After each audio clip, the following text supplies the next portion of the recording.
বিজ্ঞপ্তি যেটো ওলাব বা আমি যেটো সংবাদমেলৰ আয়োজন কৰিছোঁ আমাৰ এটাই উদ্দেশ্য ৰাইজৰ মাজত যেটো পেনিক হৈছে আমি ৰাজনৈতিক দল হয়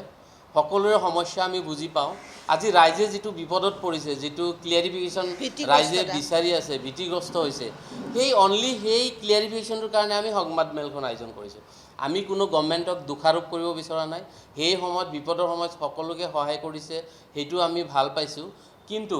এতিয়া গভৰ্ণমেণ্ট নীৰৱতা যেটো দেখা গৈছে গভৰ্ণমেণ্টৰ মাজত ইমান ডাঙৰ এটা নিউজ ওলাই অহাৰ পিছত ইমান পেনিক হোৱাৰ পিছত গভৰ্ণমেণ্টে ইলেকশ্যনতহে ব্যস্ত আছে কিন্তু পাব্লিকক ক্লিয়াৰিফিকেশ্যনটো দিয়া নাই সেইটোৰ কাৰণে আমি চিন্তিত যাৰ কাৰণে আমি আজি সংবাদমেলটো আয়োজন কৰিছোঁ যেটো সময়ত ভ্যাকচিন নলওঁতে চৰকাৰে মানুহক ভ্যাকচিন ল'বলৈ প্ৰধানমন্ত্ৰী নৰেন্দ্ৰ মোদী ডাঙৰীয়াই টেলিভিছনৰ যোগেৰে সমগ্ৰ ভাৰতবাসী ৰাইজক অনুৰোধ জনাইছিলে ভ্যাকচিন ল'বলৈ কিন্তু আজি যেতিয়া মানুহখিনি ভয় খাইছে তেতিয়া তেওঁলোকে নীৰৱতা অৱলম্বন কৰিছে ইয়াৰ অন্তৰালত কি কথা আছে সেই কথা আমি আম আদমি পাৰ্টিয়ে এই সংবাদমেলৰ যোগেৰে সমগ্ৰ ভাৰতবাসী সমগ্ৰ অসমবাসী আমি জানিবলৈ বিচাৰিছোঁ যে প্ৰকৃততে যদি কোভিচিল্ডৰ লগত কিবা তেনেকুৱা ধৰণৰ কথা জড়িত হৈ আছে তেনেহ'লে সেই কথা চৰকাৰৰ তৰফৰ পৰা স্পষ্ট কৰিব লাগে বাকি কিছু কথা আছে আমাৰ লগত উপস্থিত থকা আমাৰ আইনৰ বিভাগৰ এগৰাকী কৰ্মকৰ্তা আলাউদ্দিন ডাঙৰীয়া আপোনালোকক বিশদভাৱে ক'ব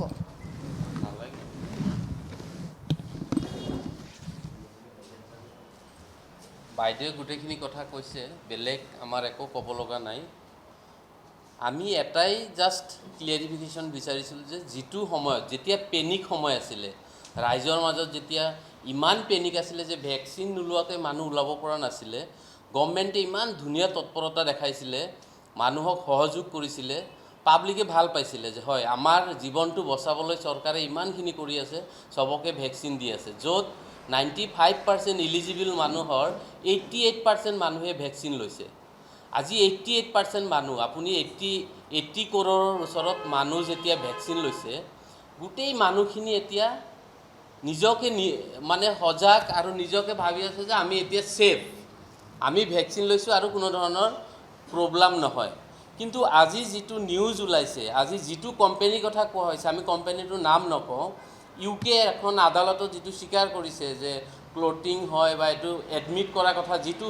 নিউজ চেনেলবিলাকত যেটো ওলাই আছে আমিও নাজানো সঠিক কি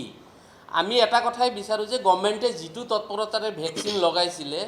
একে তৎপৰতাৰে আজি মোদী গভৰ্ণমেণ্টে হওক বা বিভিন্ন ৰাজ্যৰ চৰকাৰে হওক এই বস্তুটো ক্লিয়াৰিফাই কৰিব লাগে মানুহৰ মাজত যেটো কনফিউজন আছে এটো অতি সোনকালে দূৰ কৰি দিব লাগে আদাৰৱাইজ মানুহ এটা ভয় এই একে ভয়ৰ সৃষ্টি হৈছে মানুহৰ মাজত যেতিয়া কোভিড হৈছিলে তেনেকুৱা ধৰণৰ ভয় মানুহে এতিয়া পাই আছে যে হয় ভ্যাকচিন লোৱাৰ কাৰণে আমাৰ তেনেকুৱা আকৌ কিবা ৰিপিট কিবা এটা হ'ব নেকি গতিকে গভৰ্ণমেণ্টে ভাল ভাবি কৰিছিলে সেইটো আমি গম পাওঁ এতিয়াও গভৰ্ণমেণ্টে ৰাইজৰ ভালটো ভাবি পেলাই সোনকালে ক্লিয়াৰিফিকেশ্যন দিব লাগে এইখিনিয়ে মোৰ ক'ব লগা বাকী বাইদেউ যিখিনি কৈছে এইখিনিৰ লগত মই এড কৰি দিম